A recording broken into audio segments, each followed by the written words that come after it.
Earlier in the book of Exodus, in the Ten Commandments, God commanded the people of Israel to remember the Sabbath, and He commanded them to keep the Sabbath holy by not doing any work. But what exactly does that mean? The Sabbath is a wonderful thing, but it can be a little confusing, especially for newcomers. Thankfully, the rest of the book of Exodus provides us with some more information regarding how we should understand the Sabbath. Firstly, we learn in chapter 31 that the Sabbath is a sign.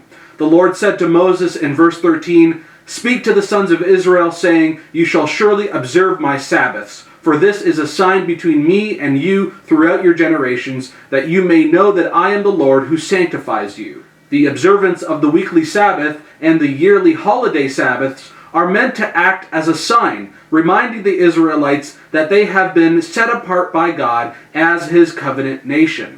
When a Jewish person engages in Sabbath observance, they are identifying with the fact that they belong to the nation that God has set apart and made covenant with. Then we read in verse 14 that God commanded the people of Israel to not profane the Sabbath. And what does it mean to profane the Sabbath? Well, to profane the Sabbath is to make it common, to treat it as you would any other day, that is, by working on it. Then in verse 15, God reiterated what He said in the Ten Commandments. For 6 days work may be done, but on the seventh day there is a Sabbath of complete rest, holy to the Lord. On the Sabbath day, the people of Israel are to rest, or more accurately, they are to cease from their labor. In the Torah, the Hebrew word melachah is translated into English as work or labor. It firstly appears in the book of Genesis, in the creation narrative. When He rested on the seventh day, on the very first Sabbath, God ceased doing melachah. The same word melachah is used in all of the Sabbath prohibitions when it says, "You shall do no work," or "You shall cease from all your work."